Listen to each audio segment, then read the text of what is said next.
Some players once told me this shard of hate would own, but now it ain't the sharpest sword in the game. The devs all told me just have fun with their fingers on their guns, which are loaded full of nerf your class bullets.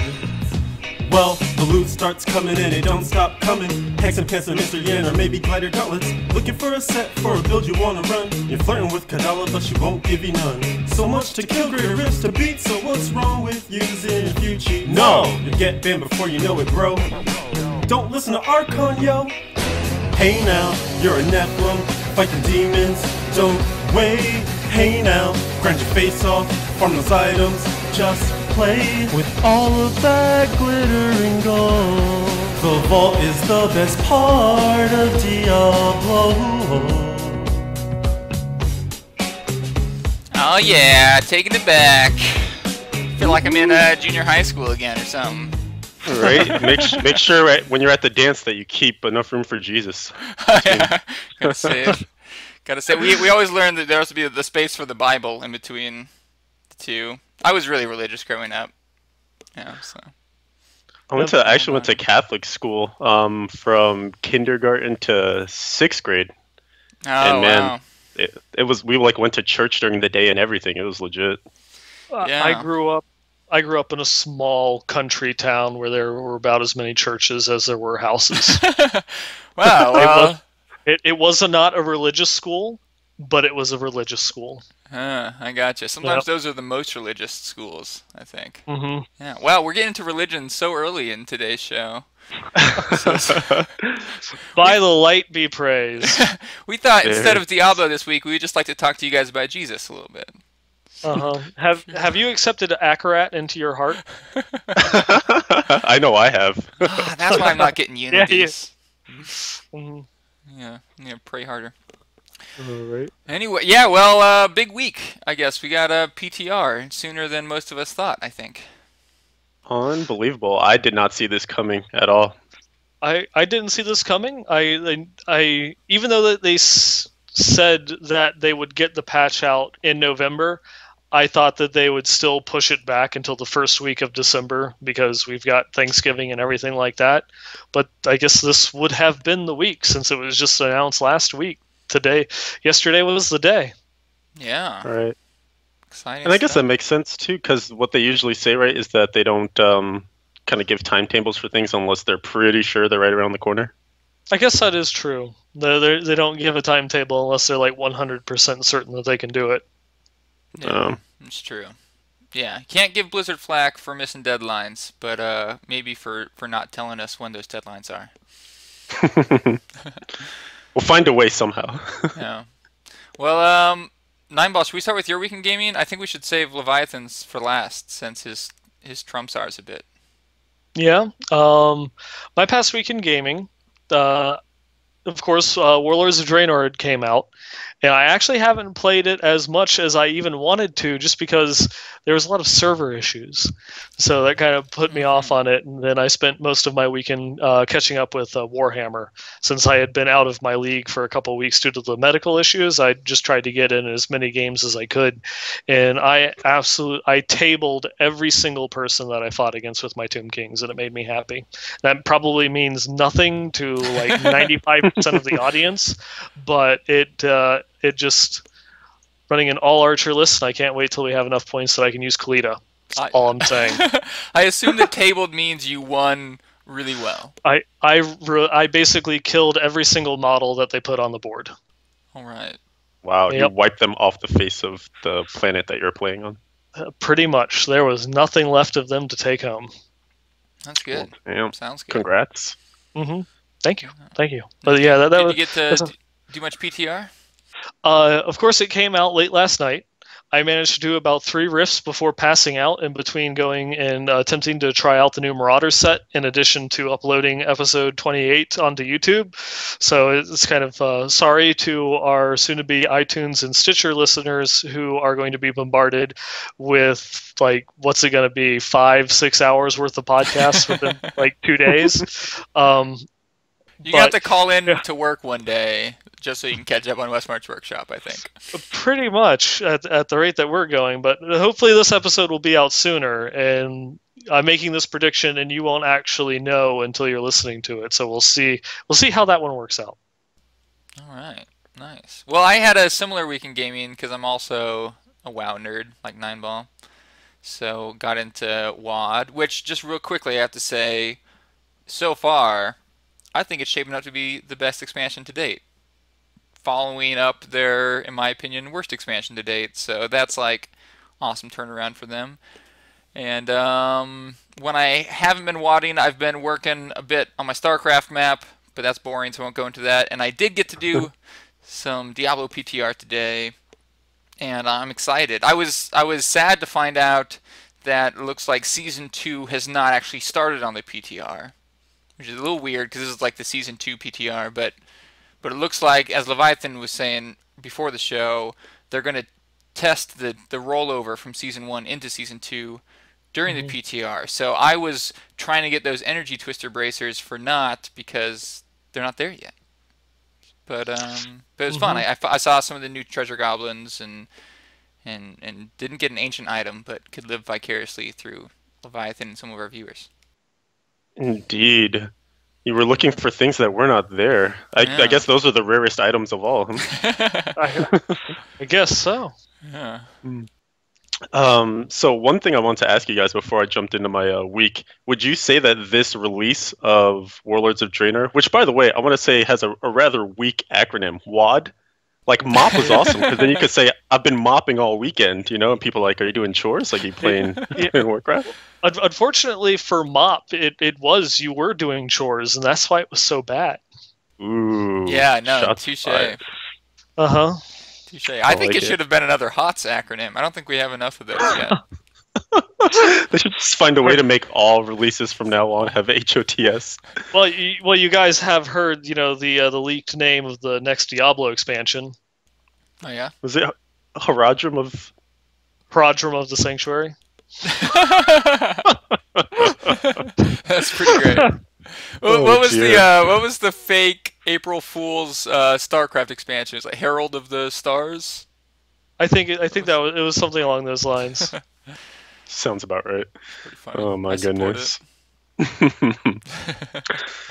But enough of those antics. My weekend gaming was good. I mean, over the weekend, I jumped back into starting up the Crusade again, trying to get the Season 1 end of season stuff going, trying to hopefully make a last push for some greater rifts before time is up. But the PTR, of course, like you guys just noted, went live last night, and I remember I was chatting with 9ball, I think, over text, and then all of a sudden I was like, the PTR's up, PTR's up, the PTR's up, the PR is up. And just like, I'm trying to eat dinner. 9ball's like, don't screw up your life for this. I had so many things to do and then like stuff going on today, so I was like, all right, I got to get all my chores done, and then I'll go. Stayed up a little later than I wanted to, but did manage to make a lot of headway in terms of testing things out. Like Archon, found some of the new treasure goblins, although not the new one that they noted in the patch notes, which we'll get into at some point. Yeah, I didn't find that one either. I'm so curious. I want to know if it like fights back for once. Yeah. What else did I find? I will go through and say one thing, that one of the strings that they found when they were doing the data mining for the 2.1.2 PTR, that's a mouthful, is there is a new goblin monster that isn't like the Gym Hoarder or one of the new ones. Like, it's not tagged as a malevolent one, but it does have a modifier on it signifying that it's part of Season 2. So we might not see that new goblin until they enter in the Season 2 testing phase. Oh. That would make sense too, because I was going to say, well, why would they put it in the patch notes? But they did put the Season 2 only items in the patch notes too, so you could be onto something there. Yeah, makes sense.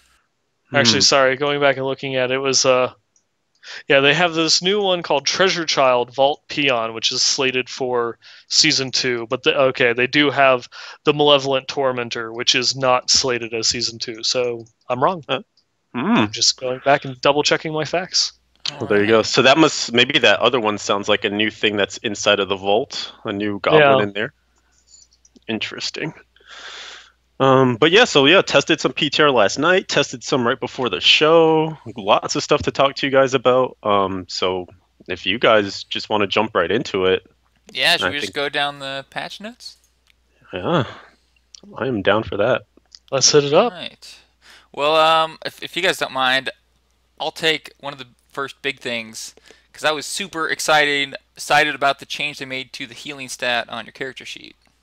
Yes. Yeah, this is something they've been talking about for a while because any savvy Diablo player knows that the healing stat, or at least your stat sheet in general, is a little misleading because it doesn't take into account the advantage that all res and armor give over pure life or life percent.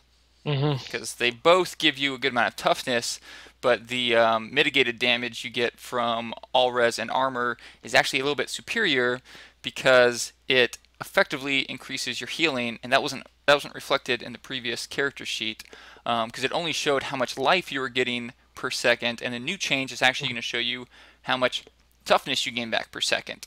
So the difference you're going to see is adding armor and all res to your gear will actually increase your healing number, which is now called recovery. Because even though your healing isn't going up, you have more toughness per health point you're gaining from your healing, so you're gaining more of your total toughness back from that healing. So yeah, it's just like, if that doesn't make sense, don't worry about it. The recovery number is just going to be a much better reflection of how much of your effective health pool you're getting back per second than healing was. This goes back into a topic I think we kind of beat into the ground many podcasts ago about just how resistance and armor usually just superior to vitality in most situations. Yeah. Right. Exactly. Yeah, when people were sending in their items for rerolls and stating, what should I do? Should I reroll this or that? And we would always kind of put out that mantra of, hey, make sure that you realize, there's only so much vit that you want. All res is king, et cetera, et cetera. And then, of course, people waffling on both sides of that. But I think this should put a lot of that debate to rest, being a much more useful statistic to see right on the face of your character sheet. Yeah. And heading into that, too, is the fact that they buffed vitality. So now we actually get more life per point of vitality. Especially, it noted in the patch notes, it's increased from level 67 to 70, which seems kind of weird that it's just those 3 levels where it starts to make a big difference.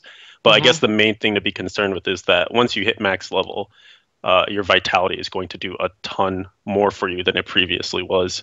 And we were talking in the pre-show, well, the pre-show, about just loading up our characters on PTR and noting almost 2 million, 3 million extra toughness from not changing anything at all.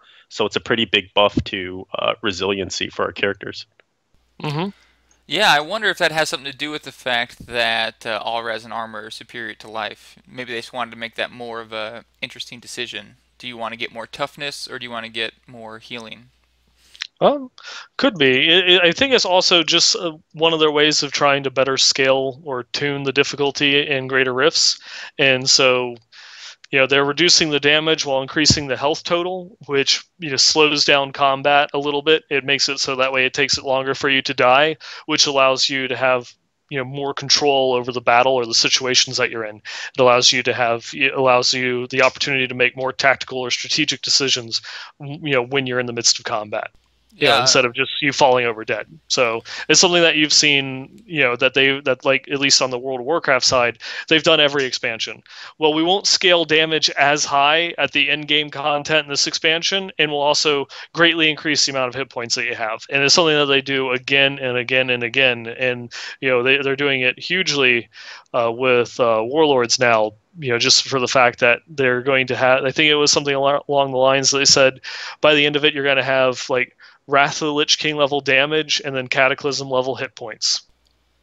Yeah, it goes along the same lines of what Wyatt Chang was talking about at his story time with Wyatt at BlizzCon, as a quick side note, he was saying that a lot of the changes that they're thinking about making right now hinge upon what changes they might make to combat pacing because, yeah, it feels just a little too spiky. So it seems like, yeah, that's a good way to give people the defense they need because right now it's very rare, especially on softcore, that you would take a defensive choice over an offensive choice.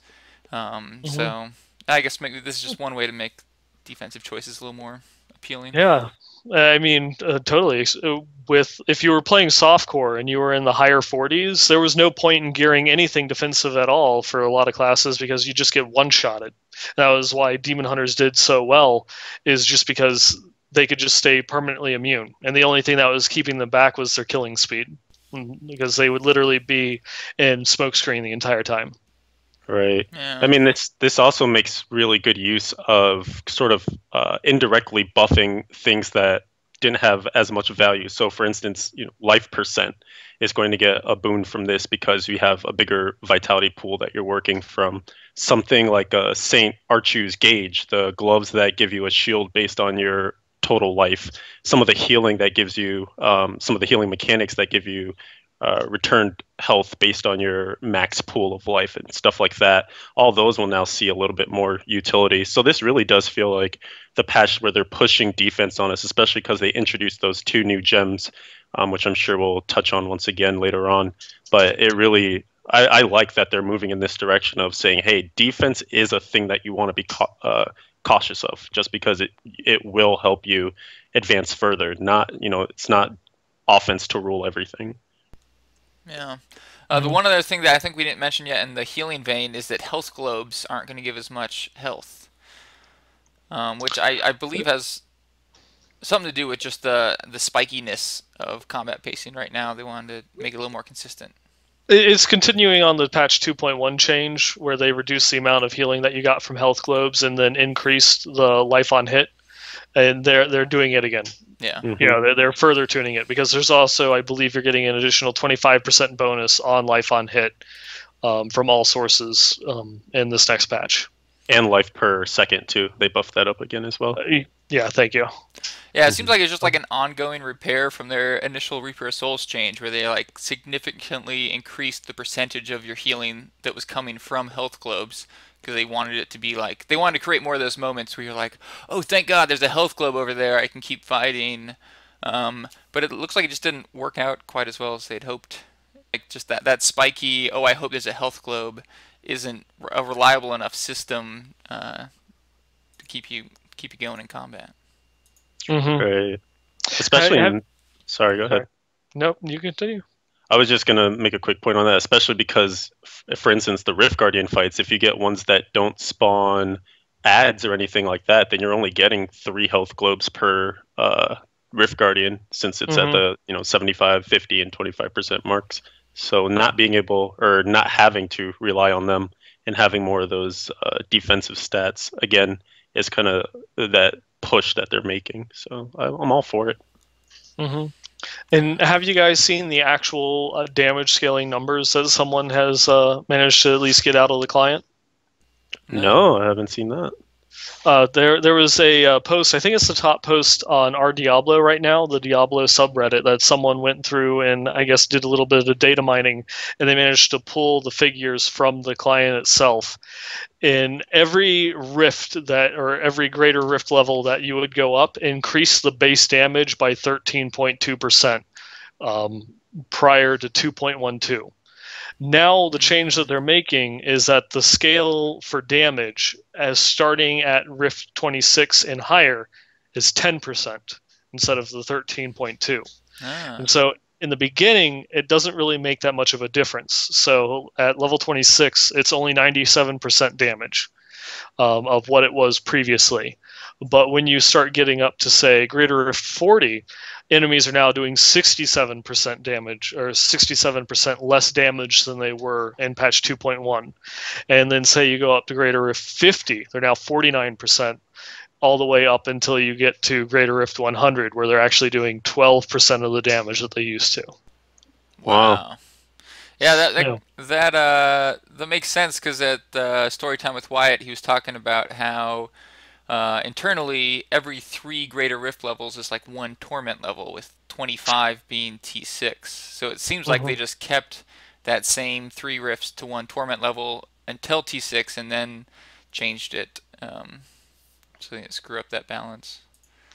Yeah. Yep. I mean, and from my testing over the course of the last 2 nights, because I did Greater Rift 39, Greater Rift 40, Greater Rift 38, and another Greater Rift 39. So those are the ones that I've tested so far on my Crusader, and it's definitely noticeable because I'm attempting 39s on live right now, and close on some occasions depending on the RNG of density and whatnot.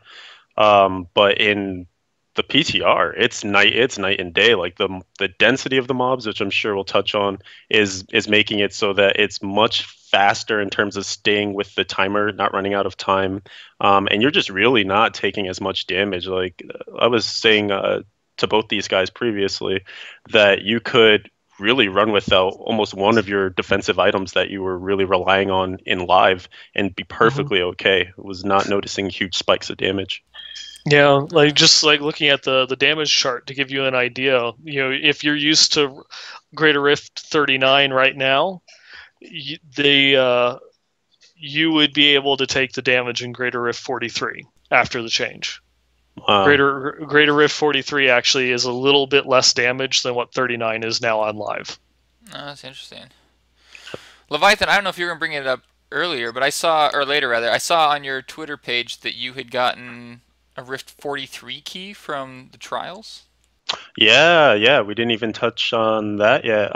So the Realm of Trials got a little bit of a change too, in that one of the things they wanted to do to see if it was going to be, that's a long-winded way of saying, one of the ways they changed it is they made it so all of the mobs can be pulled in. So no matter, because there were a couple of them, like the fat Golgor dudes that have the 2 hammers, and some of the other bigger meteor mobs, you couldn't pull them, so you weren't getting the benefit of like strong arm bracers when you're using vacuum on your Crusader, for instance, or even like Cyclone Strike on a monk. And now they can all be vortex, so you're doing a lot more damage to the mobs in general. And I found I was able to just clear waves that I couldn't clear before. And also the fact that they decreased the time between each wave. You basically clear a wave and the next one starts simultaneously. So there's no real interruption, which means that if you have skills, it kind of works pro and con, because if you have skills that are on cooldown, then having that time in between the waves might have helped get those cooldowns up before the next fight. But in the same vein, ones that rely on having mobs around you, for instance, Provoke is going to give you more wrath when you have more mobs around you, so you can use it in better situations to make sure you keep that wrath up for this Crusader specific advice. But yeah, it was kind of amazing. Before I was struggling to make 38 and 39 keys, and this was first attempt. Like I only did one Realm of Trials just to test it, and it was bang 43. That's pretty crazy. So it seems like, do you think it's tuned a little too high, or at least for specific builds? Like, are you getting keys that are higher than the rifts you can actually do? Well, if you think about what Nineball just said, if it's like this is the new black, but if 43 is the old 39, then I'm technically right where I should be, right? Oh, yeah, I guess damage-wise. Yeah. Damage-wise, I mean, you still have to have the higher level of DPS in order to actually clear the mobs, but you don't have to worry you don't have to worry about the damage as much. Yeah. Right, so you can gear a little more offensively. I guess I haven't tested the 43. I'm kind of scared, but now it makes me want to test it. Yeah, it's PTR. You can just transfer over after like 72 hours or something. Let's see. I think it isn't even down to like 24 now or something like that. Oh, I think you're right. I think they changed that in the last PTR. Yeah, I haven't checked, but I do believe that they had dropped it to 24 in the last set of changes that they were doing for the 2.1 PTR. No idea if they've kept that or not. I think the one impact too that we should note from, I guess you could say, this deflation of the greater rifts and how we'll be able to climb much higher naturally. That means we're going to get much higher legendary gems in terms of the levels we can get them to. So that's not only going to further increase power, but also push us up higher into greater rifts. And then when you factor ancient items on top of that too, we should definitely be. I think we'll be seeing the new metagame of more, some hardcore characters are kind of topping out in seasons around the 40s or so.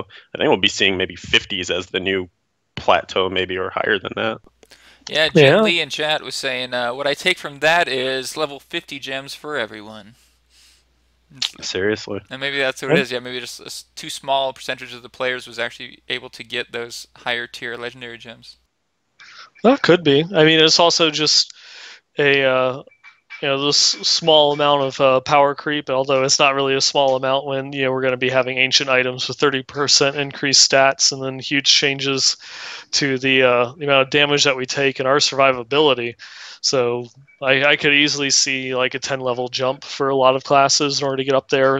Hopefully we'll see larger level jumps for things like monks and witch doctors, which have been struggling previously. Yeah. Mm-hmm. Do we want to talk about classes? That's actually a nice segue. Yeah. Let's do it. Class stuff. We all have our 2 classes to cover, right? That's right. Yeah. We have this huge list of barbarian changes for Leviathan to talk about. All right, guys, are you ready for this? Frenzy. Hit me. The skill rune for Frenzy, Vanguard, has been changed, and its movement speed now increases from 15% to 25%. Oh my god, I have to roll Barb now. Only viable class. Do it. This is nice, though, in terms of, I believe there's going to be an item, I forget what slot it is, but it unlocks all of the Frenzy runes. So I could see this probably trying to be paired up with the Whirlwind set when we do get that. And I guess maybe this is the time to announce that we did get confirmation from Nevilistus via Twitter that the new sets will not be in 2.1.2 when it goes live. Yeah, so it sad. will not. Yep. So I know a lot of people are kind of peeved about that. And it actually makes me wonder, why showcase those at BlizzCon if you aren't prepared to put them into the patch? Because they had nothing else to show us. I guess that's actually true, huh? Yeah, I mean, I have to say that the sets were definitely the thing I was most excited about. So that definitely lowered my excitement for the upcoming season.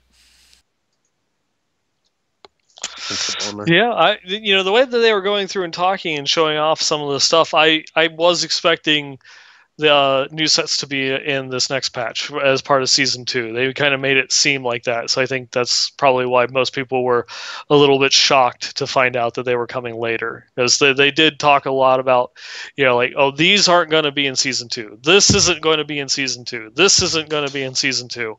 And then they didn't mention anything for the sets. Yeah, I think because of that, I had assumed they'd be in Season 2. Well, you know what they say when you assume. You make an ass out of Ume. Hate that guy. Uma Thurman?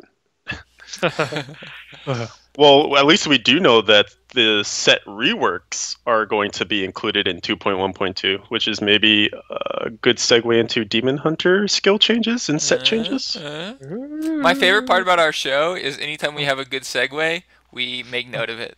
Yeah.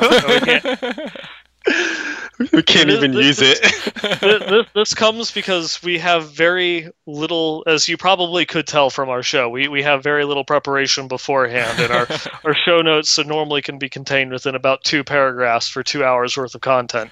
So it's like one of those ones when someone goes through and makes a segue, you're like, oh, that's good. I shouldn't say that. We're always surprised. Oh, yeah, we actually had a segue there. Wow. Worked out. I love Impressive. Most impressive.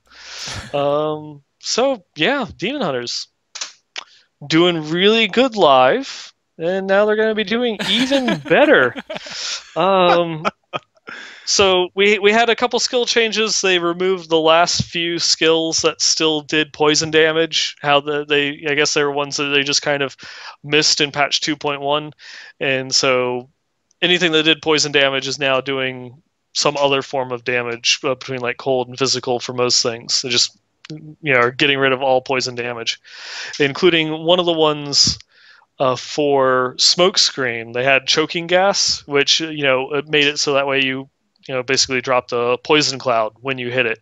That's now been removed and replaced with a new ability which removes the discipline cost but creates an 8-second cooldown for Smokescreen, which is actually a little bit better than what it sounds, because they're also increasing the cooldown of Smokescreen from 2 seconds to 3 seconds.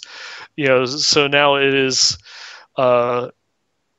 much harder to actually hit that permanent Smokescreen build. You now have to, instead of just getting the 30% cooldown reduction in order to keep Smokescreen up with lingering fog or lingering vapors for the entire rift that you're running, you're going to have to get up to the 50% cooldown reduction. So you're having to dedicate a lot more gear slots just to that, which isn't going to be as useful, except that they also increase the cooldown on the sentries, or not cooldown. They're completely redesigning sentries.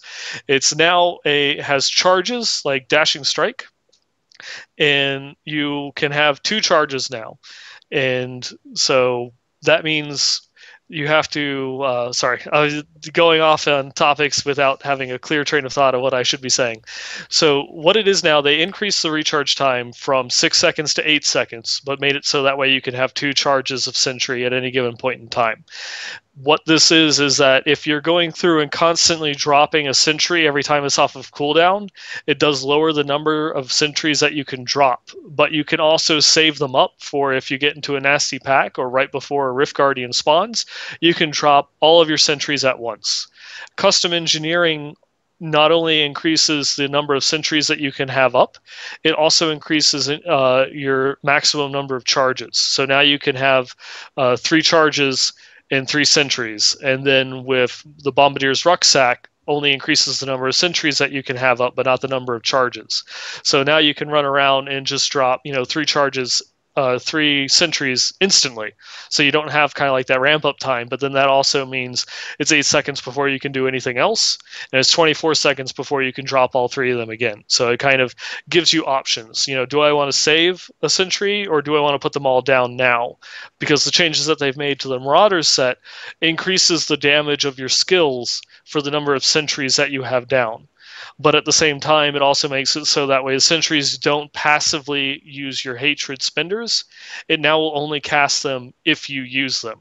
Mm-hmm. So it's all about, I guess, it's changing the fundamental style from a passive play to a more proactive play, and it gives you more choices. You can be a little bit more frugal with your sentries, but it also gives you that ability where I just drop 3 sentries instantly, and everything on the screen is now dead. I was just playing around, and on Torment 6, it normally would take me about a minute or so to kill a Rift Guardian. Now they're dying at like 15 seconds because I just dropped 4 sentries as soon as they spawn, and just it's huge dead. Burst.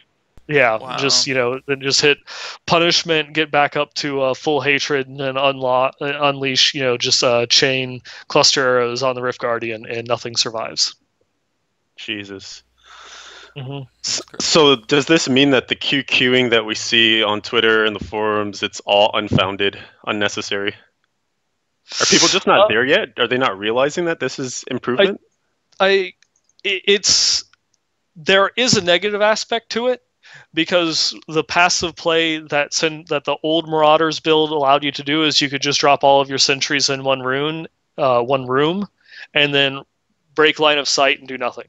Literally just sit there. Now you can still go into the other room, but you have to, actually spend hatred in order to actually do the damage. So it kind of gives you like this, more of a roller coaster type build where, you're going through, you spam all of your hatred, you do a ton of damage to it, and then you have to generate your hatred back up before you can do anything else. So it makes it so that way it's a lot more active. You actually have to play the game now instead of just hiding behind your sentries. But at the same time, it has kind of given it the capability of having a lot more burst damage, and really from everything that I've been seeing, just more damage across the board, for the cost of survivability, because you actually have to be engaging with the enemies now. Yeah, and for all the people like QQing in the forums, they did say in the patch notes that it's not intended to be a nerf. So I imagine like even if the set did end up being worse somehow, they would buff it. Before the Yeah, PTR is over. yeah. I honestly think that right now the damage is too high. Because with the sentries, you get a 40% damage bonus. Even though in the patch notes it says generators, on the PTR, it's generators and your spenders. So elemental arrow, cluster arrow, all that get a 40% damage increase for every sentry that you have down. In the sentry itself, when it casts it, it does 100% more damage. So my elemental arrows that I've been using with my Kreider shot went from critting for 8k with no changes, are now critting for 30. Wow, that's crazy. Yeah. Damn. Yeah, I'm going from 30 million crits on cluster arrow to getting closer to like 80 million crits with cluster arrow. It seriously is disgusting how much damage this is capable of putting out right now. And one thing I wanted to get into too is because we saw Night Stalker get a change, which we know previously was a very popular passive for Demon Hunters because of the return of discipline. Now it's going to be giving you hatred. So do you think DHs will still continue to take this, or is it going to fall out of the metagame? They could start taking it potentially. Basically, you're going to see a resurgence of the old cluster arrow builds. Only now it's using sentries. In order to you go through and do it. That is still tempting because it gives you a massive amount of hatred regen. Now you can go through and cast Entangling Shot and get 10 hatred back every time that you shoot. So it's something that is just ridiculous. Combined with just a little bit of hatred regen and a little bit of resource cost reduction, like a single cinder coat, and you're going to be spamming for days on end without really much of a care of how much hatred that you actually have. Wow, nice. But the change, going and mentioning that though, the change to Night Stalker, so you no longer generate discipline of crits, and instead just makes it so that way your hatred generators and give you an additional 4 hatred per time that you use it, is they're further just stomping on that infinite smoke screen capability that Demon Hunters had, where now they're seriously nerfing our discipline generation, which for once we're past patch 2.1.2 and we get the new set that we were talking about last episode, that makes it so that way your hatred generators also generate 2 discipline and actually makes some use for that. So my comments about, oh well, that's useless because we can generate infinite discipline, well, now that's no longer the case, and wow, that set bonus suddenly becomes pretty interesting, at the cost of not caring about your discipline, which on one hand is a good design, is better for the overall balance and design of the game, but on the other hand, people have gotten used to playing that, and it's now going through and changing things up.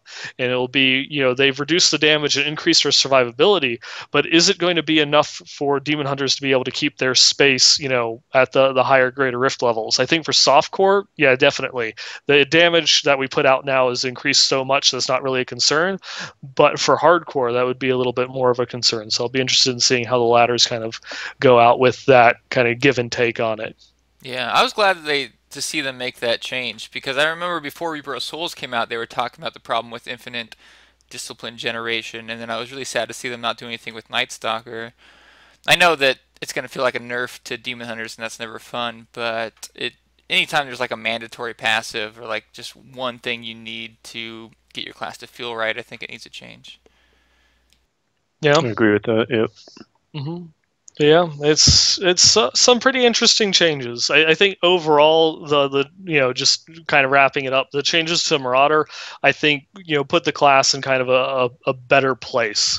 It makes it more active. You're actually engaged with the game again, and hell, you're doing a lot more damage, and your yellow numbers are getting a lot bigger. No Everybody loves that. Yeah. Mm-hmm. All right, on to the monk. Yeah. All right. I like how Blizzard conveniently laid out the classes in alphabetical order for us to discuss them on our turn. Like the 2 strength, and then the 2 dex, and then the 2 int going alphabetically. Yeah, did you notice all those Crusader changes? Yeah. Yeah. So please, Steven, tell us about the Crusader changes. Yeah, so basically in this patch, Crusaders are so OP that they're just staying exactly the same as they once were. They're perfect. There are no problems at all. No, I mean, Mhm. the only change that came to Crusaders actually happened with a change to followers, where they changed the amount of Wrath regen that you'll get from the Templar down from 2.5 to 1.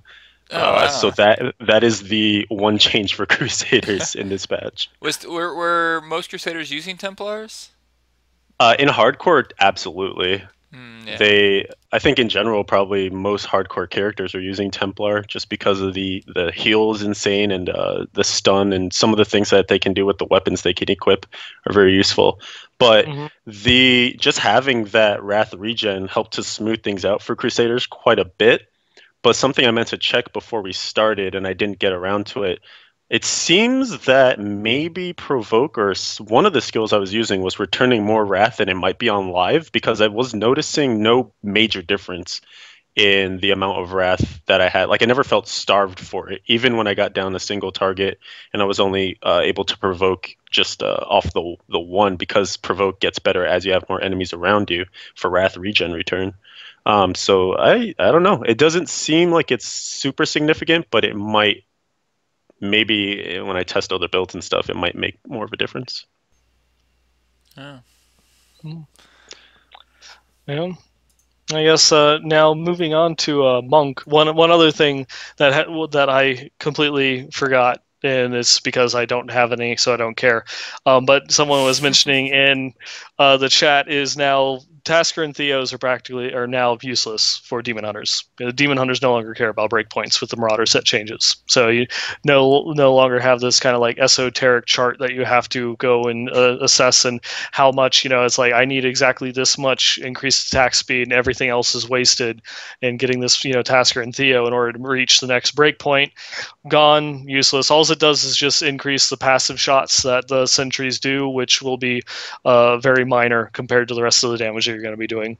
And yeah, that's perfectly fine with me because the game won't give me any Tasker and Theos, and I already have a Kreider shot. So we'll see who wins now, Blizzard. Yeah, what up? So you're saying it's just not worth it to use Tasker and Yeah. Theos as a Demon Hunter now? It is not. It does very little for you. There's all that it will do is just increase the passive attack speed of the sentries and your pets, which overall will make up a very small percentage of your damage. Yeah, I guess that makes sense since the Marauders is shooting only when you shoot now. Exactly, and the Tasker and Theo doesn't affect your attack speed unless it rolls increased attack speed, but you can get those on something better like Frostburns or Mage Fists. So I guess they're Right. just Witch Doctor gloves now, huh? Pretty much. Or I guess were they used in any Crusader builds? They were for the Phalanx Archers or Bowman build, because there are some breakpoints there where they shoot a little bit faster for you.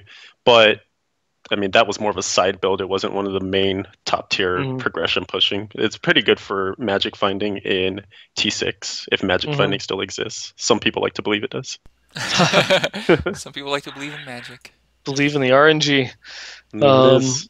But yeah, going on to monks, there's just a minor change to Epiphany to prevent a bug that makes you get stuck in walls while using the skill. But the big thing is we have a change to the Monkey King's garb, which I find interesting. They showed off the Ramen of 10,000 Storms at BlizzCon, and then so far those changes, aren't in the game, and we instead are getting changes to Monkey King's garb, which they didn't talk about. Yeah, it's just funny how that goes. But they're completely like changing up the way that it works. Now the 2-piece set bonus will be that whenever you use one of your spirit spenders, such as Cyclone Strike, Exploding Palm, Last Shell Kick, Wave of Light, etc., you'll cause a decoy to spawn that will taunt enemies towards it, then explode for only 1,000% weapon damage. And you're going to ask yourself, why only 1,000% damage? Why are they nerfing it?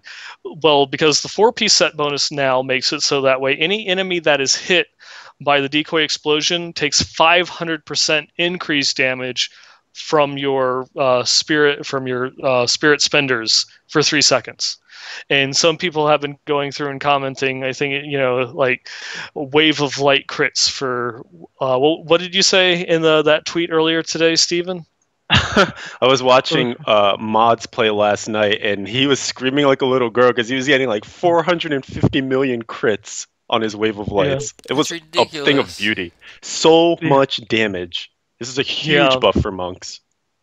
Yeah, it is. And it's just making it so that way it's more proactive. No more mantra spamming or anything like that. So you're trying to hit that spirit breakpoint of how much spirit that you're spending. Now it's just go through, use a spirit spender. It sets up a combo for your next spirit spender to then go through and just unleash devastating amounts of damage. Yeah, and it now. Is it the big question is, of course, is it enough? Yeah, well, I think it's also worth mentioning. It looks like they changed it so that the explosion from the decoy will do whatever damage type your highest elemental damage is. Yeah, exactly. Yeah, so the decoy now, it doesn't have an actual elemental type itself. It's just whatever percentage is highest for you. If you're building a holy monk and all of your damage is in holy percentage, it will do holy damage. If you're a fire monk and all of your damage is in fire percentage, it now does fire damage. But it still will be interesting to see, will this change be enough to make monks more competitive? From what people have been saying, they have been pushing higher in the one day that we've had the PTR than they were before. But it'll be interesting to see where they level out, where all the classes level out, and what will they be doing compared to, say, barbarians or demon hunters. Will they get at least like the level of crusaders and such? Because I think they're about on par with wizards at this point, and the witch doctor now has dropped to the lowest performing class on the PTR. But it's only been one day. No balance changes have been made. We've just gotten the patch. There's a lot more to come. We could see some other things that are out there. Yeah, it's interesting to me that they included so many of the spirit spenders in the set. Didn't really leave room for other sets to branch off and not compete with it. It really encompasses all the big spirit spenders that monks are using, right?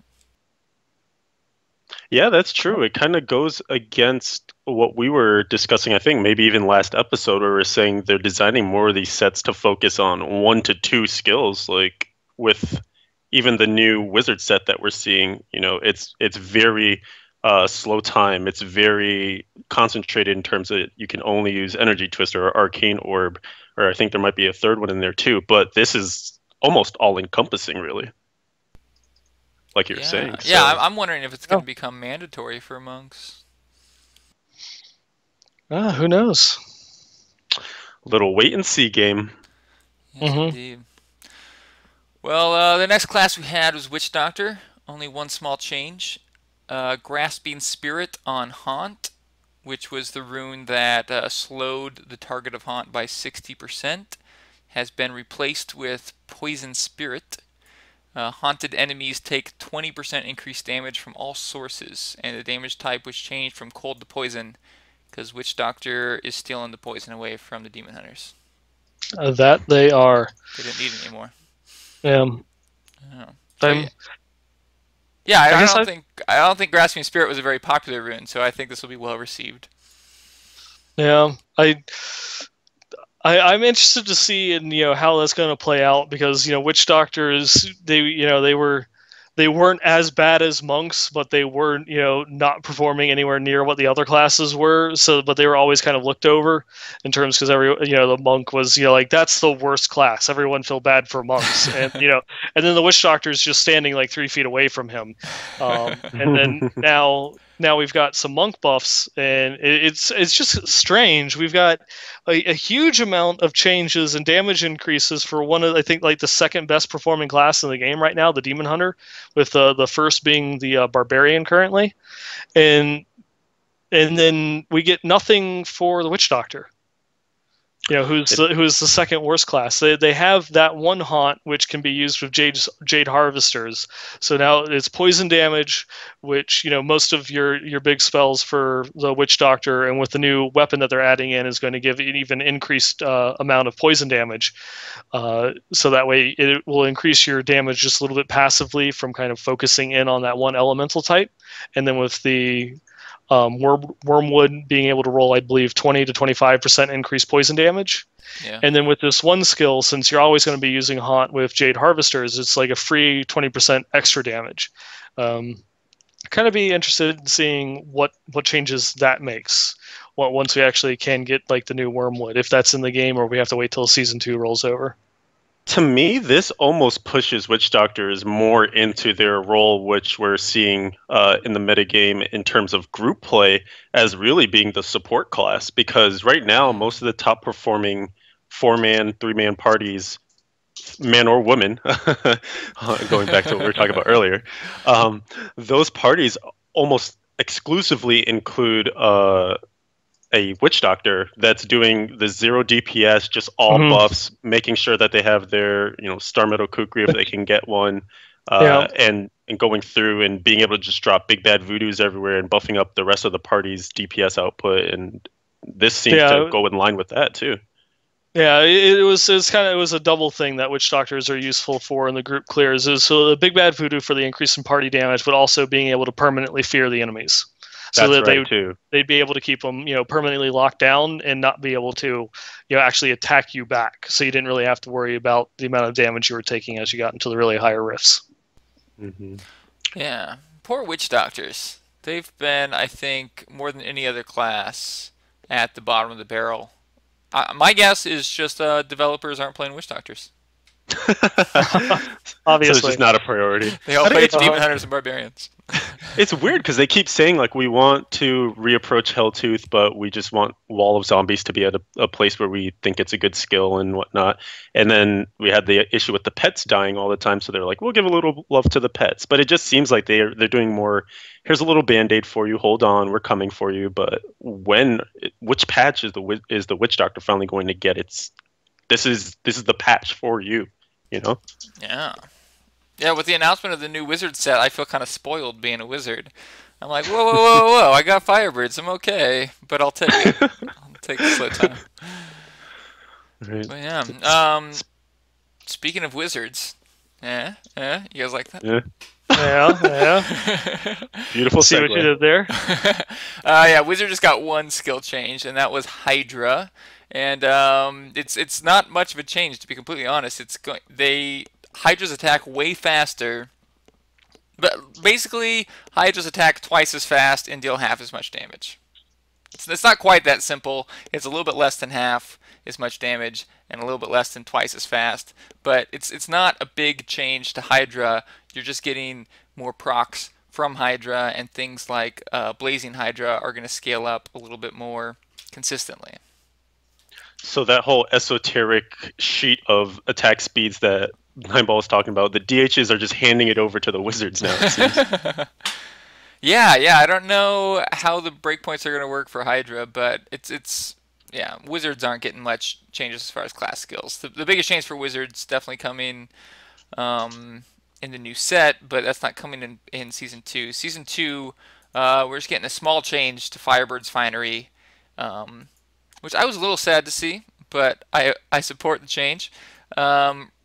In live right now, Firebird's Finery, once it reaches, I think it's 3,000 weapon damage per second, the dot stays on the target until it dies. And so for like challenging Rift Guardians, the thing to do is stack fire damage for the first like 10% of the fight, get to that 3,000% weapon damage per second, and then just run away and let the boss die. Because that 3,000% weapon damage per second is probably more damage than you're doing anyway. You're not even losing that much DPS. You just get it, you leave, wait for the Rift Guardian to die, and then go loot it. You can't do that anymore on PTR. If you get too far away from the Rift Guardian, you'll stop doing damage until you get close to it again. So, makes sense. Good change, but some sad wizards out there, I'm sure. Indeed. Less hiding.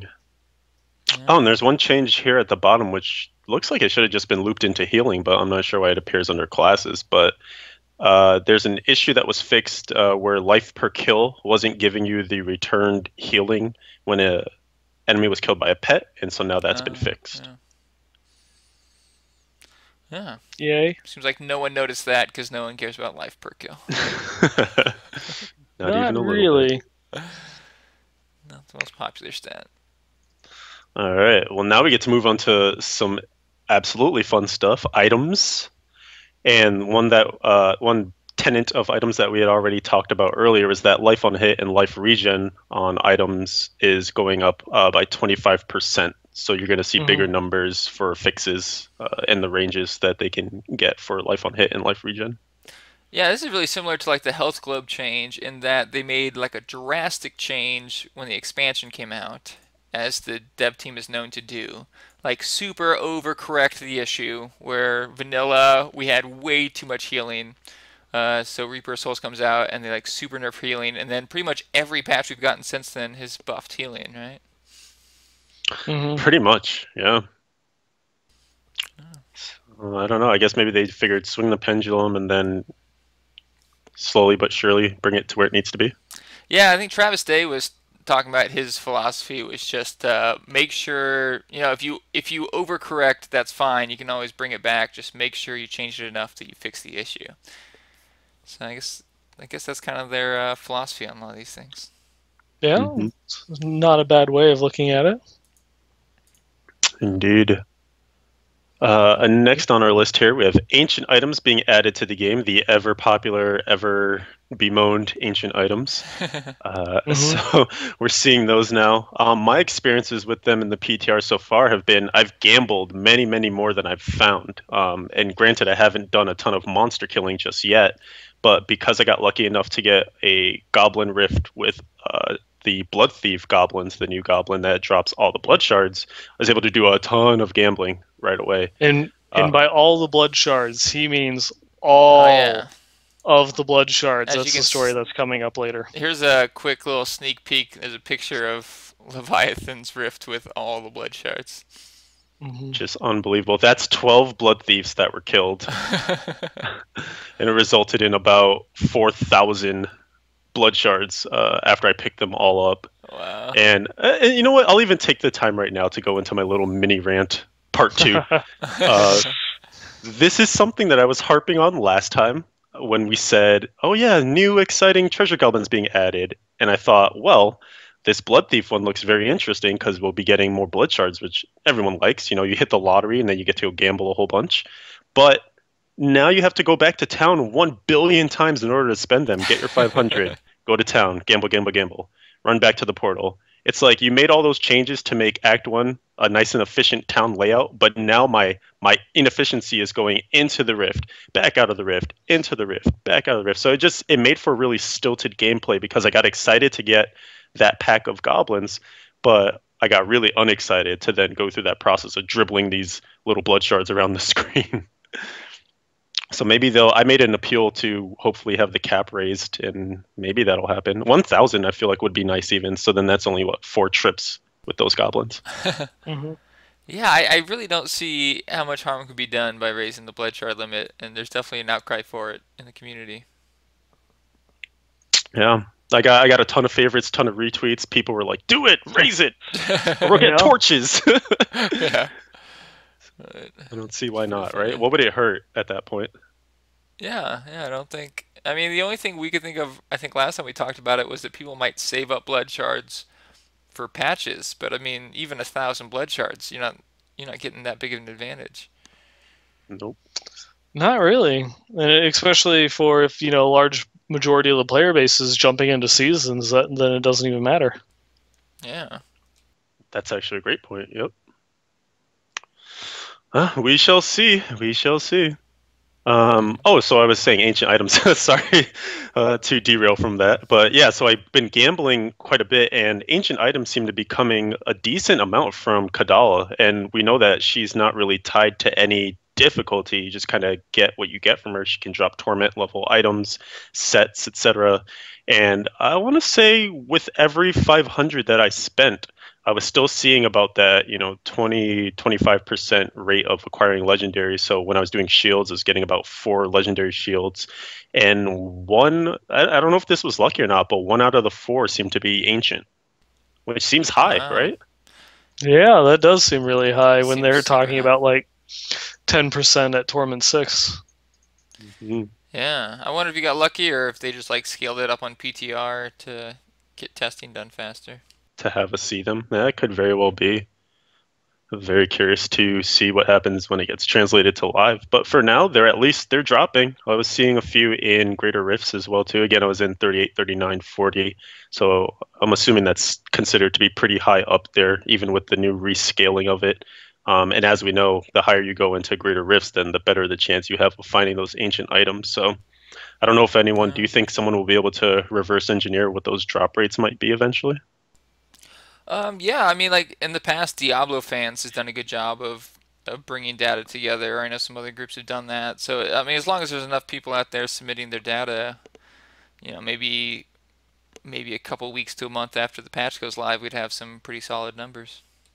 Indeed. Very curious. Also with ancient items too, something we were talking about before we went live was that I did some crafting testing as well, just because I have a ton of mats sitting around. So I was like, why the heck not just craft a whole bunch of these things? And I noticed that right away, the bracers that I was crafting, I was just going through and making bracers, and then I switched over to hollowed shields. They all were rolling with the range that you can get from ancient items. So you know how it goes from for shields up to 750 for max like strength vit. For the ancient item versions, it would then go from 750 to 1000, but all of them were just rolling 750 to 1000 on the shields. And then I would actually still get an ancient shield with the border around it, and nothing was different about it. So it seems that might be a bug where they're all rolling at those ranges, and they shouldn't be, only unless they're ancient.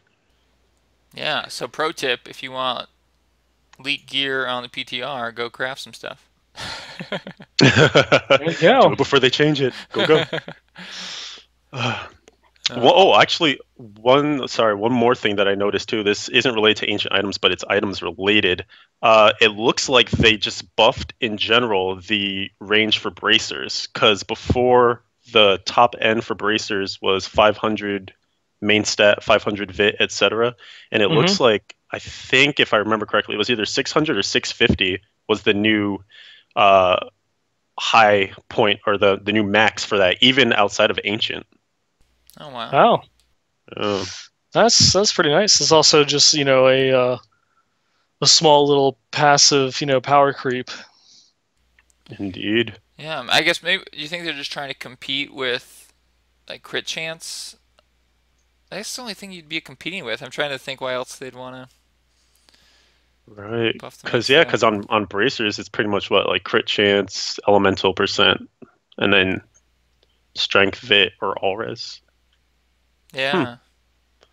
I'm not sure. It's unless it's a bug. I'm not sure why they would go ahead and bump those numbers up for any unannounced reason. Yeah, it's interesting. Interesting that it's not in the patch notes too. Although they did say that these patch notes were part of, a capture. It's not exactly what we'll see in the PTR as of today. That's right. All right, you guys want to grab some of the next things on here? Yeah, they also went through and showed off the season 2 potion. It looks like we kind of have like a little bit of the theme going on. You'll get a transmog set, some new things for your banner. They'll add in 1 to 2 class items and a new potion. And this one is Bottomless Potion of Fear, which is interesting because everything else either gives you something along the lines of life on hit or increased armor, or increased resistance. This one fears enemies within 12 yards of you for 3 to 4 seconds on use. So it's kind of weird when they were going on so much about they have they don't like offensive potions, but this is one that you can actually use a little bit more offensively. Even though it's still like a defensive mechanic, it's one that you can just run immediately into a pack and pop it for a fear bomb, so you might be able to go and burn them down real quick. Yeah. Before they can touch you. And noting that 12 yards isn't quite as big as it seems. Like your character is about 12 yards tall. So it's really like enemies in melee range. It seems like it might be best for melee characters. Yeah, we'll have to see if there's a particular use for this. Maybe some fear builds that come up or something. I know Retchel's Ring of Larceny has some fear mechanics going on there, so that might give some value to that ring. And who knows if that's one of the ones that maybe they changed for this patch. Yeah, could be. Could be. I mean, we already have, in a lot of the high end The high end group rifts are already based around like fear and such. So maybe. Indeed. Yeah. All right. And we had some of the legendaries that are already in the game got some new affixes, which is, I guess, part of a project that they plan on continuing. They want all legendaries currently in the game to have exciting affixes, so we should continue to see affixes being added to current items. But the one, I guess, non-set one that they're changing in the patch is the Broken Crown. And this seems to address the issue that people run out of like a certain type of gem based on what they're spending their gems on. The affix on the Broken Crown will be that the additional gem that, whenever a gem drops, a gem of the type socketed into this item also drops. And the additional gem that is dropped will be of the same quality level as the original gem that was dropped. So basically, it seems like it's just a farming item. You know, you're running low on topaz or whatever it is. Amethyst, maybe, I don't know. I was about to say they have finally found a way to get people to put topaz gems into their helmet. Yeah. And why? It's so that way you can re-roll enchants on your rings. Yeah, touche. That is kind of interesting how it might affect different classes differently, because this could actually create some sweet experience runs for barbs and crusaders, since we'll want those rubies to get more strength gems, and then also you're getting the experience bonus out of there too. So it's like, how can I combine these two tasks together? Yep. Yeah, not too bad. And then of course at the same time, this is like it's a really cool item and a really cool ability. It's like, oh, finally we can go through and get, I can target farm gems, so that way I'm not like starving for, topazes or whatever. At the same time, that's only going to be cool for maybe your first like 100, 200 Paragon levels, and then you're just, it's like I've got all my gems maxed out. I'm not replacing my ring every other rift anymore. I don't really need, any of these gems, and so now, the item doesn't really have any point or purpose, because you're just finding more than you can use at a certain point, and you don't really care about it any longer. It's still, waiting. They've been talking forever that they want to add some way of, or something into the game that makes it so that way, having a lot of gems, having, multiple like, flawless royals of certain gems can do something, some sort of mechanic or way that you can spin them or use them. We need a sync. We certainly do. Yeah, the only real application for this sounds like would be early season, when you're kind of starved, like you were saying, from those early Paragon levels and whatnot. But after that, yeah, this will fall off. And if you don't even find it until later in the season, it's like, well, I got it now, so cool. Yeah, touche. I'm going to run to the bathroom real quick while you guys, I assume, start to talk about legendary gems. Yes, yes. Yeah, we got a few other items that we did miss. I guess only one other one is the Hell Trapper, the one-handed bow that you can get from the bounties.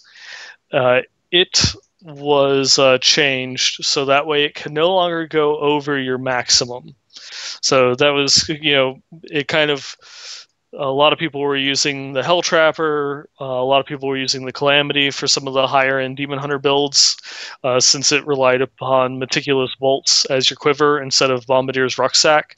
The Hell Trapper was, could do as good as the 20% damage bonus you get from Calamity if you got lucky on your RNG and it spawned a lot of sentries. So some people kind of like that playstyle. Because it would allow you to go over, what would normally be your 3 sentry max. Now it's capped. So if you're not using Custom Engineer and you're not using Bombardier's Rucksack, Hell Trapper will not allow you to spawn more than 2 sentries at any given point in time. You'll still be limited by, what the skill limits are. Same thing for traps. So it's gotten a nerf. It's gotten a nerf. It's kind of sad. That's true. There's that word. Yep. It does make me wonder, I guess, if you don't have the skill on your bars, then that it will just go to like the unruined version. So, it will only allow you to have 2 sentries out if you're not using sentries at all. Oh, That's true. I guess we'll have to test and see, right? Yeah, I guess we will. And then we had some other the class specific items, so they're not on the PTR just yet. They won't get added in until they start the season 2 testing. I know one of the things. We kind of talked about the wizard bracers and the crusader belt a little bit. They're also adding in a bow for bow for crusaders. Ooh. That's pretty awesome. Tell us more about it. Yep, a new bow for demon hunters called Odyssey's End, which it makes it so that way enemies that are snared by entangling shot take 20 to 25% more damage. It's pretty interesting because you actually have to start using generators again. I don't think that it will really compete with something like Calamity or Crider Shot, but it could be like a little interesting thing if it's if it's a more common item, which I assume is going to be. And another interesting thing about this one is sorry. I thought you were changing topics. I was going to ask, what percentage do you think it would have to be for you to use it? For me to use it, even though going into Season 2, I won't have it anymore, but I have a Crider Shot. I don't think that it can anywhere compete with the amount of damage that a Crider Shot gives you. As I don't have to use a generator at all, I just get to use Elemental Arrow infinitely, which is a ton more damage. So that way the 20% damage bonus that you get from Entangling Shot won't really matter that much. But you'd use it if it was like 100%, right? It was 100% for like 6 seconds, so hell yeah. The one thing to note on this, though, at least, is that it's 20 to 25% more damage from all sources. So this does have some utility for parties. True, it does have utility for parties, but I mean, at this point, people bring demon hunters just because of how much damage that they can do with sentries, and now we can do even more damage with sentries. We'll let the monks and the demon and the witch doctors provide like the damage bonus to the group. We're just here to do the damage. Just big deeps. Spoken like a true demon hunter. Yep. Right. The one interesting thing, though, that I wanted to point out is that the graphic for this bow is actually added in with the patch 2.1 PTR. It was one of the 100 data mined items that they found or something along those lines. I think it was a Chinese site had data mined all these graphics for all these items that were never added into the game in 2.1, and now one of them is that Odyssey's End. Interesting. Another little interesting tidbit: the flavor text on Odyssey's End is a reference to Odysseus, the Greek hero from mythology. Just throwing it out there. Nice. Yep. There you go. For all of you people who read flavor text. I like lore in the real world too. It's not really like real world lore, right? It's just like old lore. The Odyssey happened. That was totally non-fiction. RL. Oh yeah, non-fiction. Oh man. Oh, before we derail too fast, might as well touch on the other legendary season-specific items that are getting added. So for the barbs, and these actually we should know are all reworks of items that were previously in the game. And there's a note in the patch notes that says existing items will not be affected by the following changes. Only new versions of the items will roll with the added legendary power. And in a way, I almost feel like they don't need that description, because if it's season only, then you're going to only find it in the season, so no one would have it. But anyways, on we go. This is the belt I was talking about. So for Barbarians, the Undisputed Champion, it will give every rune of Frenzy to the wearer of that belt. So there you go. Makes that change to Frenzy a little more tempting. Yeah.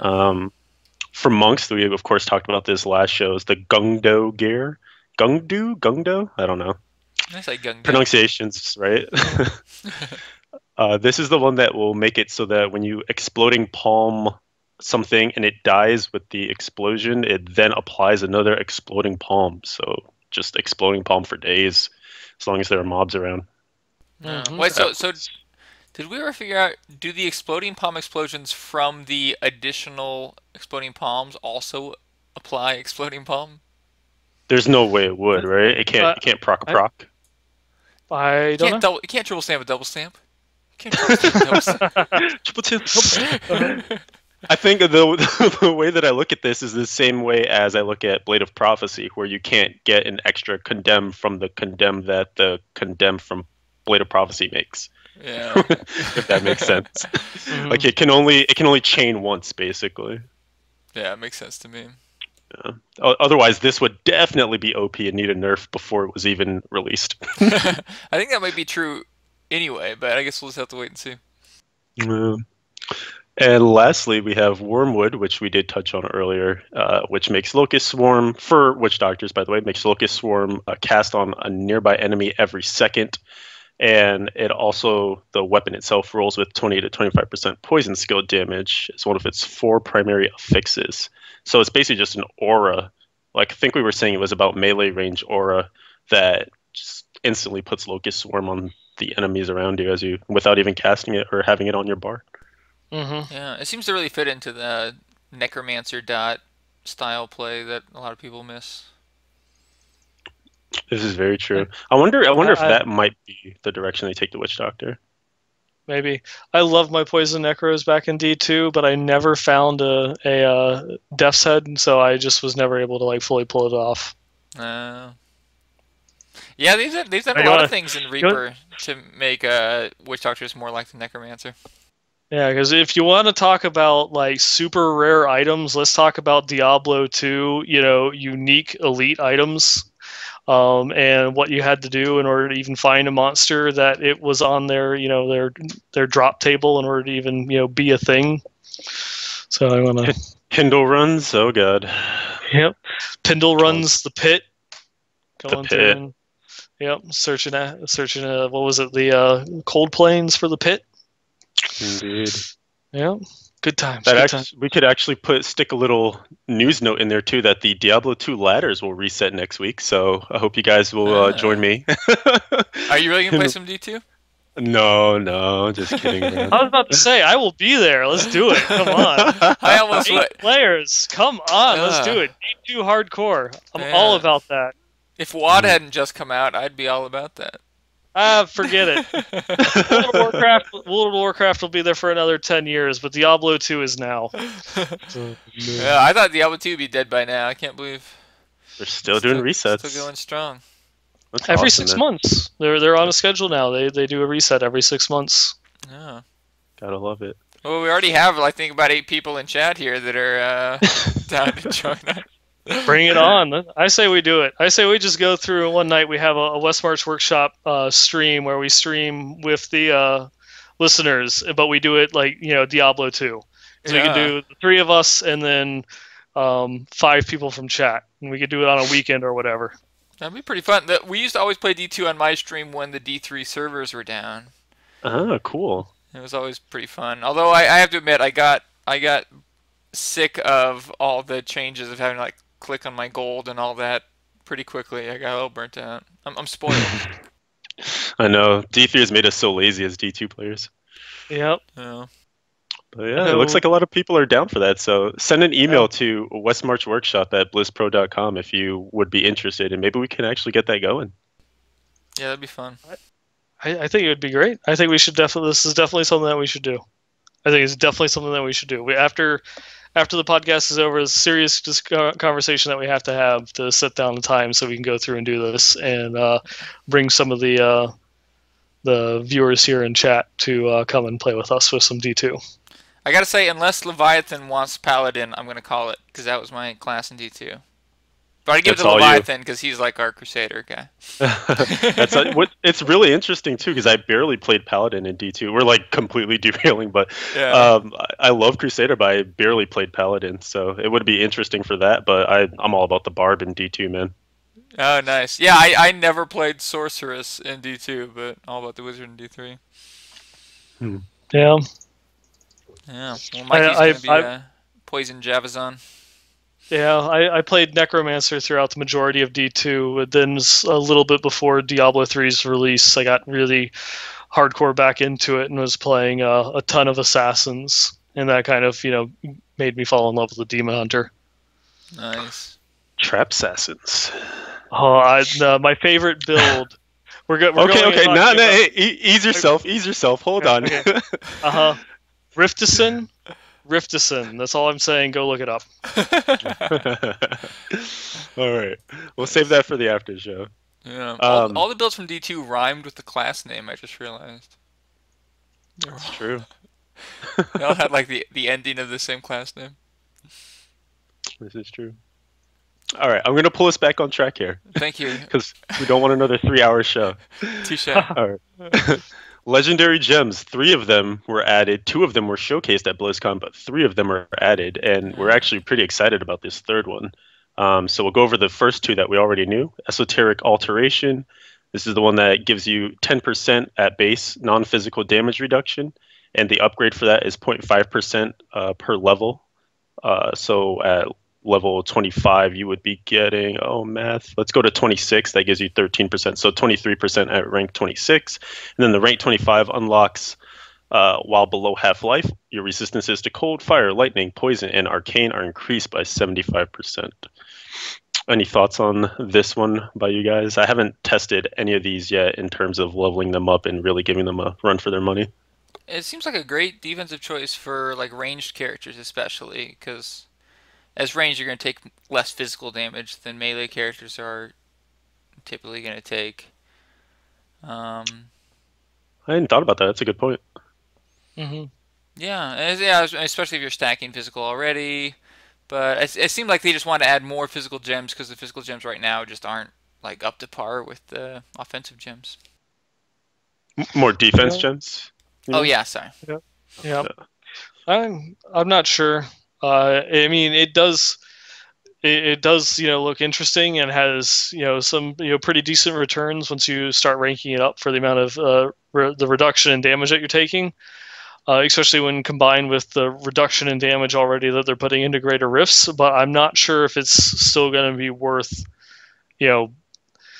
dequipping that as opposed to something like Bane of the Powerful, Bane of the Trapped, or Enforcer. I don't value its defensive strength equal to what I'm losing from the other's offensive strength. Yeah, I think I agree. Yeah, I'm kind of with you there too. And it's weird that they would, at the one hand, introduce defensive gems, but then also go and nerf the damage that was being put out, because you would think one would counter the other, so you wouldn't have to do both. You do either or. Mm-hmm. But I don't know. Maybe we'll find some builds that can levy this stuff, especially the next one, the Molten Wildebeest Gizzard.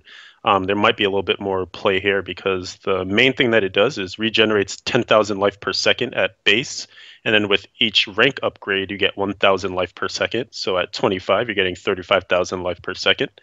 And the rank 25 unlock is that after not taking damage for 4 seconds, you get an absorb shield for 200% of your total life per second. So right there, the main part buffs the secondary, which is kind of nice. And then, of course, because they pumped up the numbers on life per second of fixes, you're getting more benefit from this gem in your absorb shield as well. So I think this one to me seems more interesting than the other, just because it could allow for, there are a couple of items in the game that allow you to turn your life per second into a more offensive stat that you just stop gaining utilization of the life per second healing mechanic. But I don't know. Thoughts? Yeah, that's a good point. That you could still get defense from life per second even if you're using the pants that turn it into damage per second. Although I don't think anyone uses this.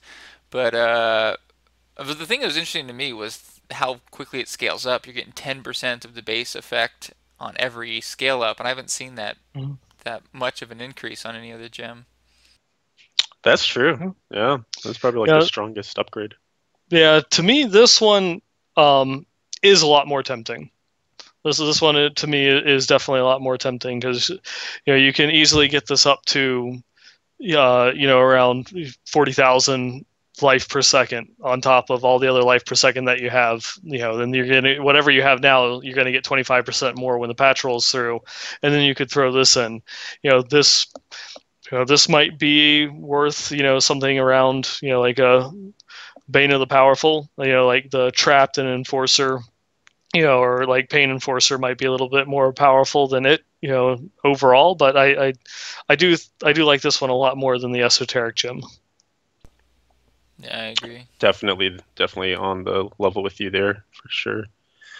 And then the one they unveiled on us that was data mined, and we were like, "What is this? This is crazy." The Gem of Ease, and this one, I'll just go ahead and give you the dirty details first, then we could jump into the explanation. So the base of it is monster kills grant plus 1,000 experience, and this number is multiplied by the difficulty multiplier.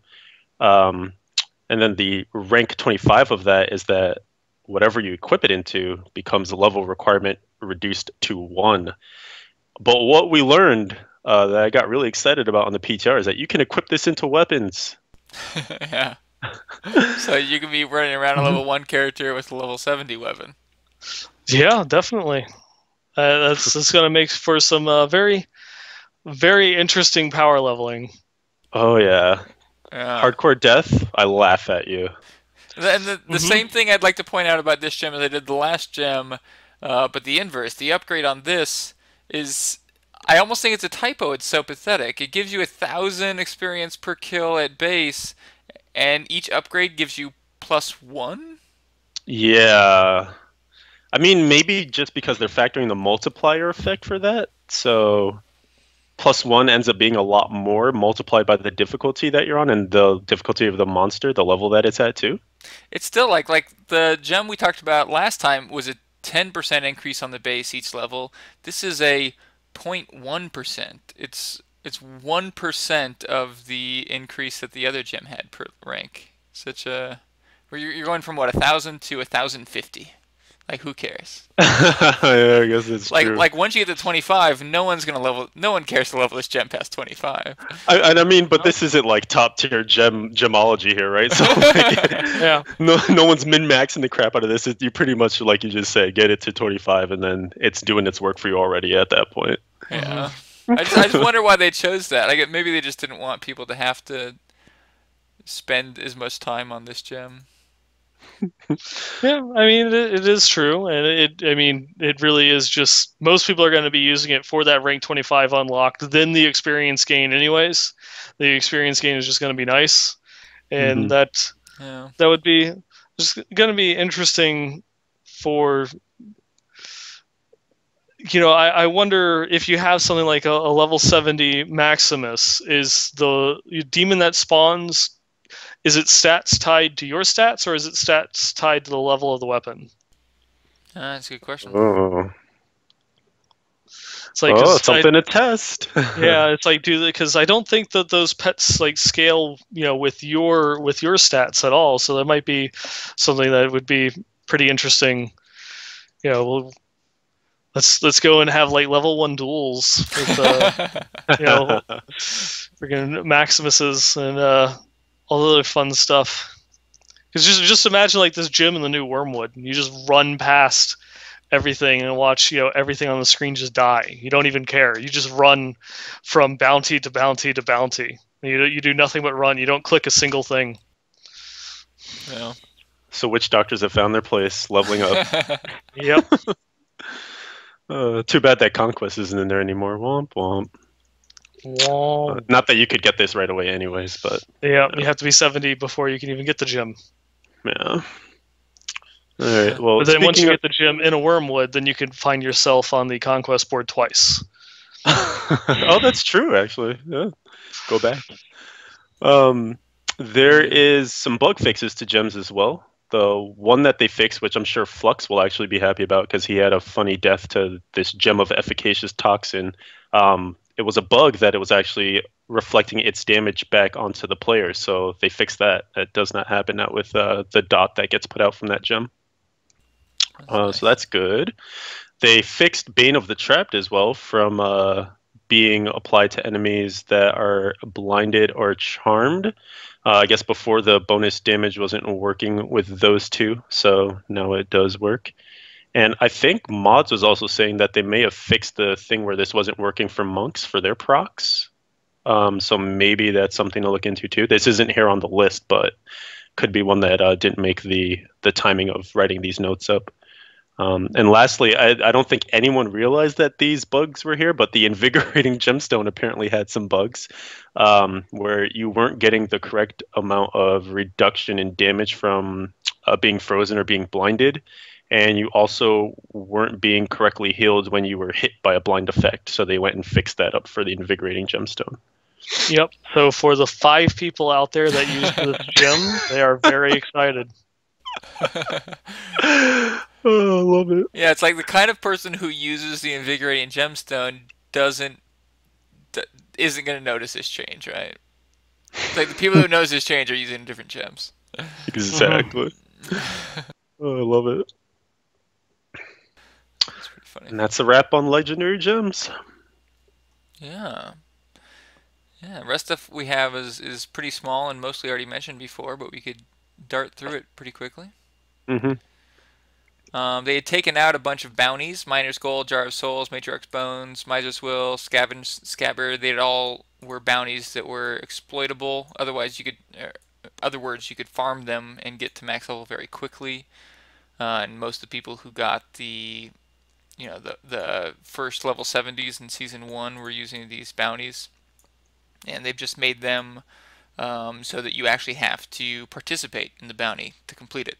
You can't just go to a much higher difficulty than you'd normally be able to do and then, stand off to the side to wait for them to complete like you could in Season 1. Mm-hmm. And I'm also very excited to see that the Clear the Barracks bounty, they've made it easier to find the first, or easier to locate the second floor of the barracks. I'm not exactly sure what that means, but I know that bounty took forever. Oh my god, yes. Yep. Spent like 10 minutes finding the second floor, so hopefully that'll be a little bit better now. That's a great change. Absolutely great change. Oh. There's a little thing right above that too where they said Whimsydale is now more rewarding, and that's all they said. I haven't gotten it yet, so I have no idea what that even means. Yeah. I did not complete it on season, but I copied over all of my characters. I guess we can always go and just test it out. Well, but see, this says Whimsydale, right? So there is a difference between Whimsy Shire. Oh yeah, and that's right. It's just the Goblin one. Yeah. That's good too, because I remember getting the Whimsydale Goblin and just being so disappointed. It was like, oh, you just made me go farm somewhere else with seemingly the same drop rate as anywhere I'd farm. Yeah. Like, hopefully it's a significant improvement. Hamburgers for everybody. We're gonna feed a nation. Yeah. For anyone who doesn't know, a Herodric Hamburger only drops in Whimsyshire and Whimsydale. And actually, I don't even know. Is there a new version of the hamburger? Is it still the same level requirement? No, it scales. It will scale. So if you're level 70, it will drop as a level 70 item. Fast fact: you can actually also get it to drop in rifts. Really? Yes, because the hamburger drops from the pinata, and the pinata will spawn if you get Whimsyshire as a tile set in a rift. If you have the teddy bears. That'd be sweet. One of these days, I haven't found any of them. I mean, I never really farmed those areas, but I never got a Spectrum or a hamburger. Yeah, we used to do farming competitions on my stream for the Spectrum. Because they used to sell for a ton. And so we would, farm for 2 hours in Whimsyshire with a dozen different groups to see who could find the best Spectrum. And then we'd sell it and use the gold as a reward for the competition. But yeah. I remember. Yeah. I remember watching those. Yeah, it was awesome.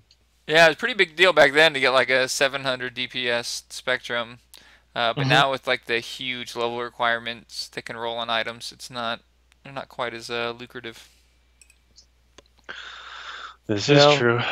I think I have like on my non-seasonal character, I have a level 31 one-handed weapon that's like 1600 DPS because it was a level 61 thing that rolled with minus 30 to level reduction. Wow.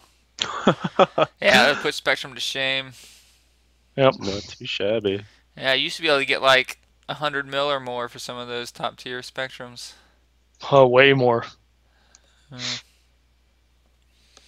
Back when gold was worth something. Well, yeah, most of these other changes we've already heard. We talked about them last week a bit, but maybe I misunderstood, or maybe they clarified more. In Nephilim Rifts, you can no longer resurrect at checkpoint. Players now resurrect at their corpse after a delay. And what I remembered from BlizzCon was that you had the choice to resurrect at a checkpoint or a delay. Yeah, Mhm. that's what I got out of some of the things that Wyatt was saying, is that they were going to be given the option whether you could take the resurrection, the respawn timer, or start at the beginning of the rift. Yeah. This was actually a debate that was going on earlier today, and I actually saw White jump in on a forum post, and he said the reason that they disabled checkpoints is they didn't want people to have to do the math on which would be more effective if they were going to take, once your penalty gets up to a certain amount of seconds versus the checkpoint being a certain amount of seconds away from where you are. They just wanted it to be one choice.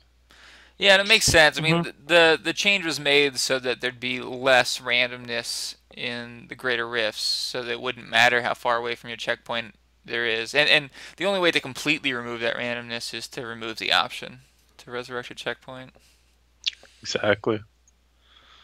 Indeed. Yeah. And then we didn't touch on, well, I guess we did last time on the new pylons. I've tried both of them, and just in general, I want to say too that pylons in Greater Rifts, it was really funny. The very first one I did, I got 0 pylons, and I was like, oh man, it's what is everyone talking about?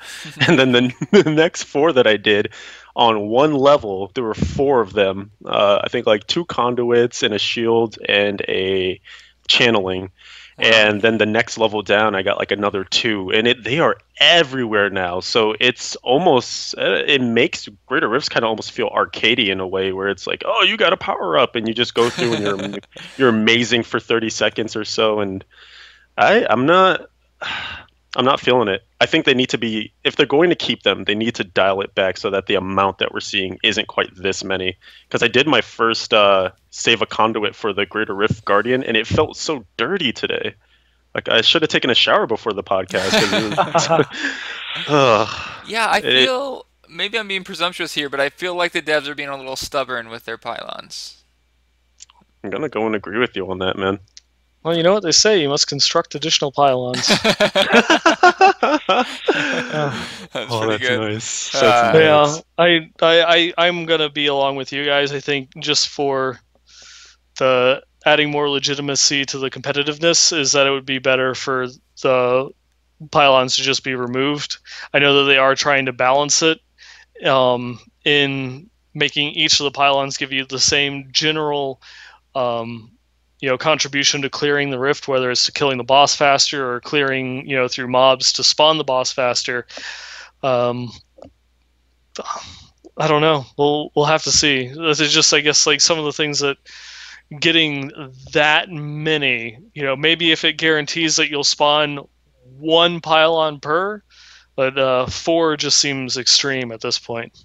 Yeah, 4 on 1 level, you said, right? Yeah. Yeah, like you almost couldn't go around the corner without finding one. It's like, geez, another one? Yeah, I just feel like the pylons are cool, but they're already in rifts. Like, we get the pylons, they're fun while we're in rifts. They don't really need to be in the Greater Rift experience, I think. Yeah, especially because if you think about the things that they've done to Greater Rifts, like they took away the clickables because it's supposed to be about just going through and not worrying about like spawning items or clicking things or any, just the fights themselves. In a way, how are pylons not clickables? They're another thing that you activate. It does something for you. The same way I might click a corpse and activate my Harrington Waistguard. So maybe that's a weak argument, but it kind of feels to me along the same vein. Yeah. So someone in chat is saying that barbs are only competitive if there's pylons in Greater Rifts, which I would agree, that's a problem, but I don't think this is like the way to solve it. Like, it probably just means that barbs need to be buffed in other ways. Mm-hmm. Yeah, because that is, go through, spawn the boss in 5 minutes, and spend the next 10 killing it if you don't have a conduit. Exactly. We'll see, though. Maybe some focused feedback on that will help to change their minds. I don't know, though. I haven't read much on the forums. Like I say, every time we've brought up pylons on the podcast, chat has overwhelmingly agreed they need to remove pylons. Yep. And chat is not shy to disagree with us. So. Not shy at all. Nope. Yeah, it seems this one is probably one that the dev team is kind of entrenched a little bit, and we'll see a couple more iterations um, before they even consider conceding the point and removing them from rifts. Yeah, I think you're right. Mm-hmm. But would not be surprised to see them removed before the patch went live. Indeed. The only other thing I wanted to point out was that this kind of came out of nowhere for me, but they removed the monster affixes of extra health and vampiric from the game just completely. Yeah. I have been asking for extra health to be removed for so long. I thought that was like the dumbest affix. It just seemed like, hey, we need another affix. What if they had more health? Okay, there we go. We got our other affix. Like, it served no purpose. It's frustrating every time you get to it. It's not fun. And for most of the farming routes back in vanilla, you just skipped extra health monsters. I'm glad to see that one go at least. Yeah. No, I definitely do not disagree. It's just funny that there was no discussion on it. All of a sudden, it's like, it's gone. Yeah, that's all the changes that they're like embarrassed that they had to make the change. They never say anything about. Oh, and also we got rid of them. And then as a surprise, they bring back invincible minions. Oh God. They should just enable that like only on April 1st. There's invisible minion packs. Like, don't even say anything. That has just like triggered a little like thought in my head. What if we go through and we have a season where it brings back certain mechanics into the game that were removed, and it's like, season 7 they bring back like vampiric and invincible minions. I think as long as they bring back like the critical mass passive for wizards and like old whirlwind barbs just for one season, I think that'd be pretty cool. Yeah, if you bring back something crappy, you have to bring back something equally awesome or broken on the other side. Yeah. Otherwise, I would be playing Heroes of the Storm that season or some other game. There you go. I like it. Well, I thought we were going to spend like 3 hours on these patch notes, so 1.5 hours I'm impressed with. Not too shabby. I tried to keep a tight ship. Yeah, thanks. Keeping us on track. And is there anything else you guys want to discuss before we get into feedback? I think that covers some of the bigger points. I mean, there are some things obviously that we have missed with some of the monster changes they did for balance and like some of the reward changes and things like that. But they're kind of minor points, and they're probably going to be changed and tweaked a lot throughout the patch. So they're not terribly important right now. But as we go on, we'll obviously cover additional changes that they make with more patches that they apply to the PTR. Yeah. Yeah. Oh, I do want to point out Punisher's less punishing now. Do you think they'll change its name maybe to? I don't even know what's less. Something a little bit more mild. To slightly less punishing Punisher. Ticklers. Tickler.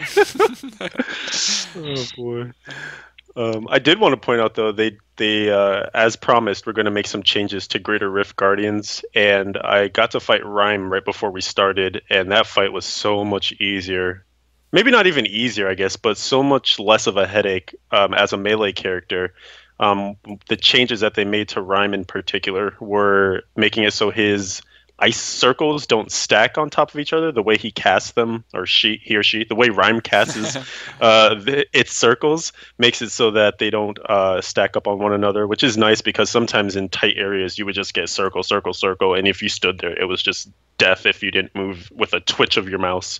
And they also made it that they don't last quite as long too, so they're kind of there, they pulse once, twice, and then they're gone. So it's a very manageable fight. Yeah. Good. You got nerfed for melee and slightly buffed for range, it seems. Although I haven't tried them yet. You have to let me know. Want to see. All right. Should we? We didn't get a lot of feedback this week, and that's probably our fault. We had some technical difficulties. I got distracted from Warlords of Draenor and didn't catch the technical difficulties in time, and we didn't get the episode up until just a few days ago. So this guy. Yeah, it's me. This is what happens is I export to Twitch, and then I'm like, cool, I'm sure that worked great. And then it's like 3 or 4 days later when Steven or Whitney politely are like, oh, by the way, are you going to upload that thing to YouTube, and I was like, oh god damn it, because I haven't checked yet, and Twitch is horribly buggy for the last couple of months. But we got it up. Sorry guys for the delay, and we'll be able to go through all the feedback this week if it's any condolence, because there's not much of it. Because we can do that. Yeah.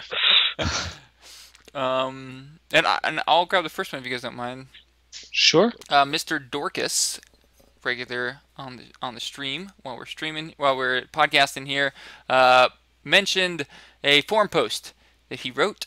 Said he was reminded of it by our last episode 28, and it's a very long forum post. As we're not shy to, because we've gotten a lot of these, but Mr. Dorcas pretty much outlined some of his ideas for how they could fix some of the issues. He talks about how hard it is to get like a perfect item, and how once you've gotten the items you need, progression caps out very quickly, which I think a lot of us could sympathize for, and we've talked about on the show a bit. But he had a lot of ideas, and I was just going to bring up one of them for the sake of time. One of his ideas was that once you've gotten a specific item, other than just enchanting it, there would be an additional way to improve that item, so that you could, once you've gotten the items you need, still continue to make steady progress towards getting a quote-unquote perfect set. And the way you would do that is if you had a Tasker and Theos, that you didn't get the right main stat roll on, and then you found another pair of gloves. And one version of the idea would be that they had to be Tasker and Theos, which I think would probably be more appropriate. He gave both versions that it could be any pair of gloves or the Tasker and Theos, but if they had the main stat roll, you could essentially steal the main stat roll from the extra pair, which would destroy that pair of Tasker and Theos, and apply that roll to the pair that you're using. So, if you continue to find an item you already have, you can also improve the item you already have. And maybe also alleviate that frustration you have when you have to salvage an item that had like 2 amazing rolls but didn't quite make the cut. Mm-hmm. And I thought that was an interesting idea. I don't know. I still think it makes for a little bit of a spiky progression, because you're getting like these huge spikes in power as you find your items, but might alleviate some of the frustration you have of hitting that wall and not being able to make big improvements once you have the items you need. Yeah, I mean, for the one thing, it brings up your guys's wish for an upgrade system. So I feel like that's something that might appease people. I guess you would just have to find an iteration of it that didn't feel too spiky. Kind of the same way that we're working through combat mechanics, right? Like they're making sure with each change that it kind of levels out, so it doesn't feel like you're getting hit too heavy, doesn't feel like it's just all paper cuts. And maybe you could do the same thing with an upgrade system where similar to the original idea, but just making it a little more linear. Would that help though? Would that be something people would be interested in?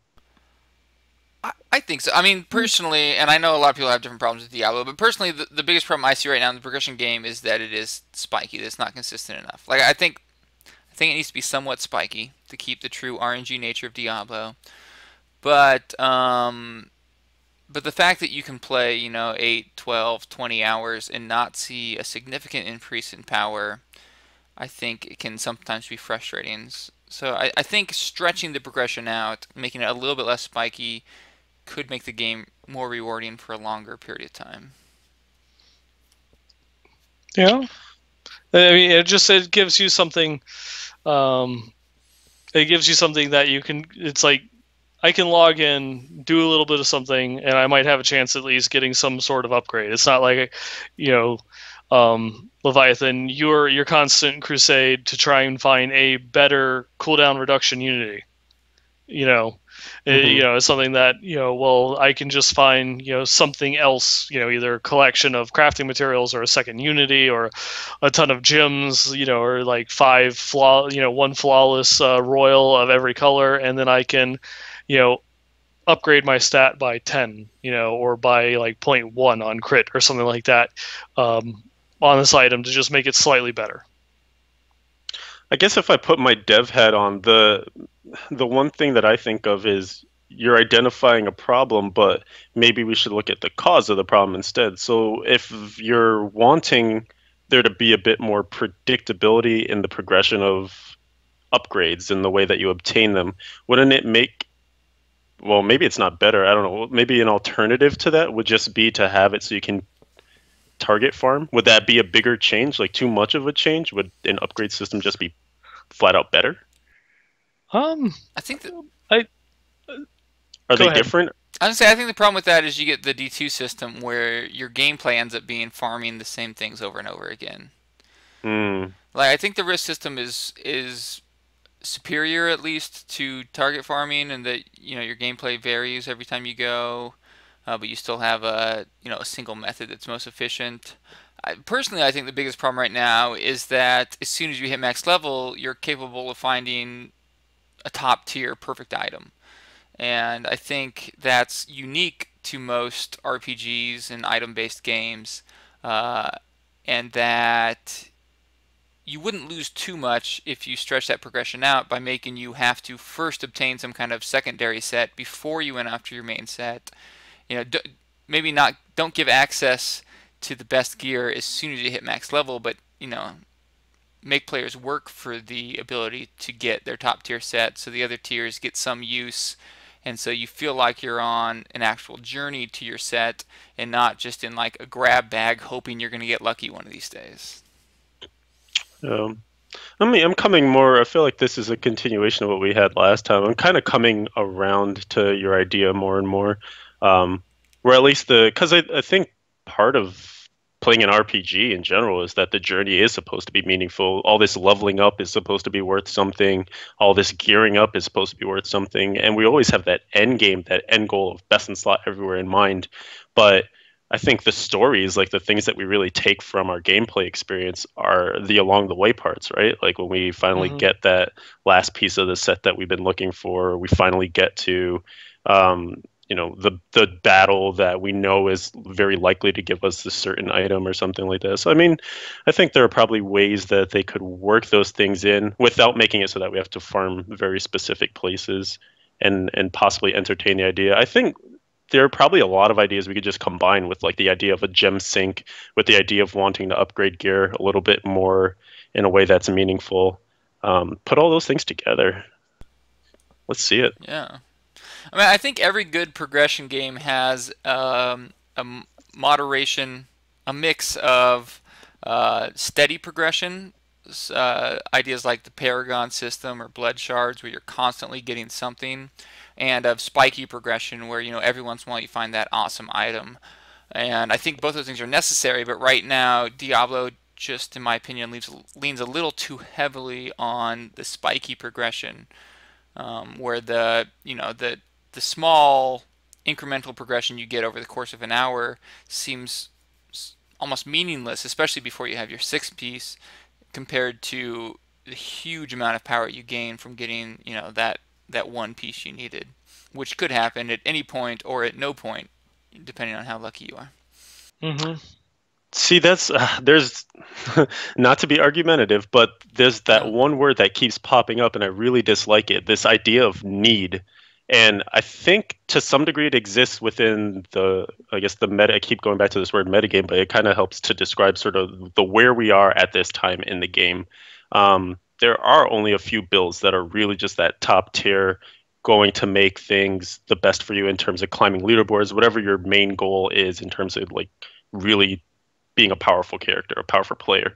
But I want to get to that point where we stop saying, I need X, I need this, and more just options, so that when you find something, it's not necessarily about saying like, oh, I found the multi-shot set. Damn it, I really need to find my next piece of Marauders because that's what I want, that's what I need.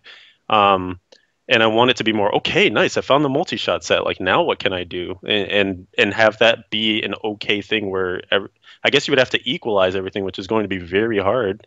But it just really bums me out when people just reduce their item hunt to I need just one item or two items, and they're ignoring the vast majority of other stuff. And I think that's why I like ancient items, because they're going to make other items more relevant simply because they have more power than the normal version of the best items that you need, in quotes.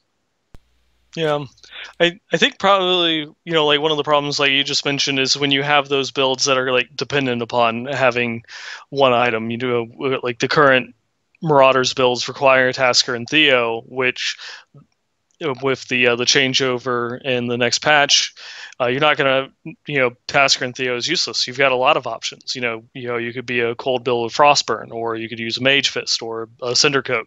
You've got a lot of different options that open up to you, just by changing the way that the build itself works. So you're not tied to just this one singular item. In order to make it effective, in addition to having 6 other items in order to go through and make it, as opposed to maybe you have items that are really powerful, and just getting it makes this build playable.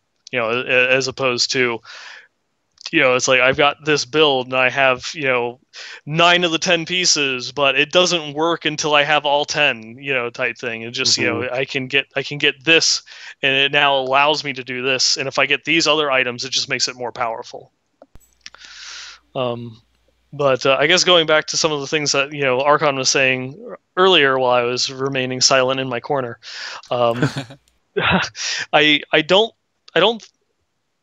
I think I agree more with the devs on this one. Is I don't like the idea of targeted farming, and I do like the idea that as soon as you hit level 70 and you play for a little bit, and you finally get into your first Torment 1 Rift, and you walk 5 feet, you click on a corpse, and it drops a furnace.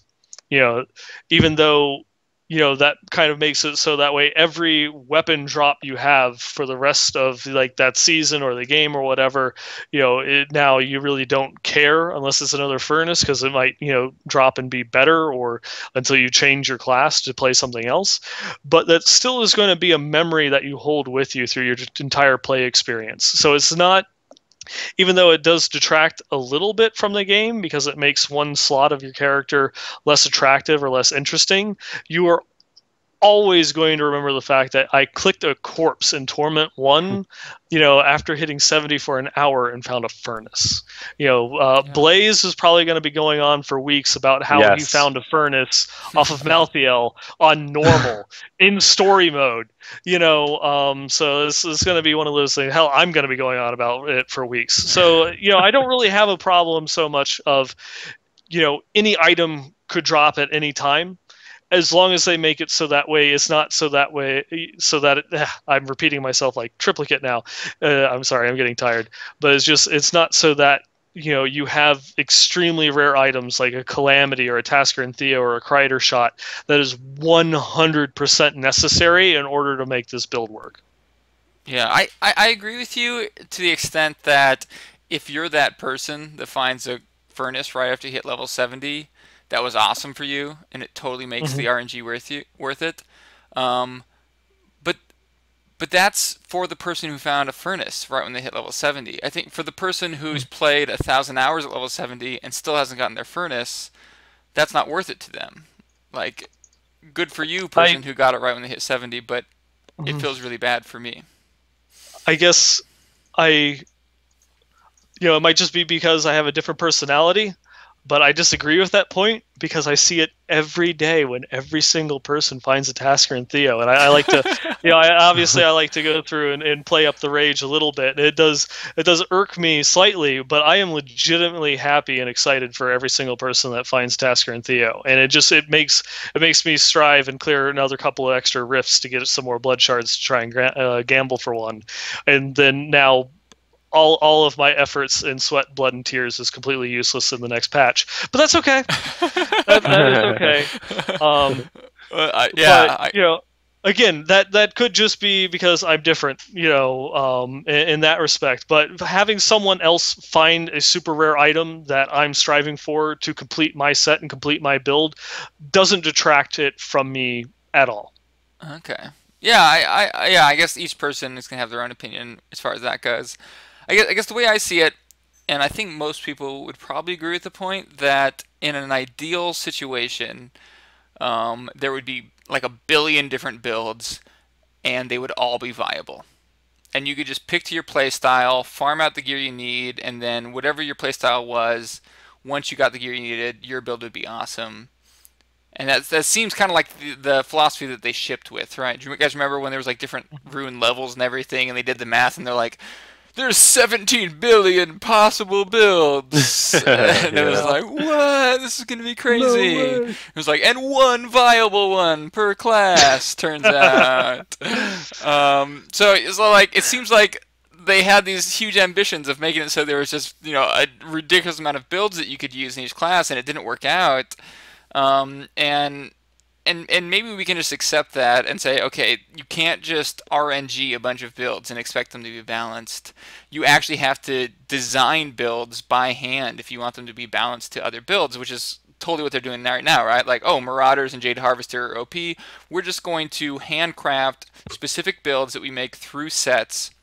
They're going to be on par with these, and they're going to take a ton of balancing, even like doing one build at a time, not relying on RNG. So I feel like best scenario with that kind of information is we have, you know, at tops a handful of top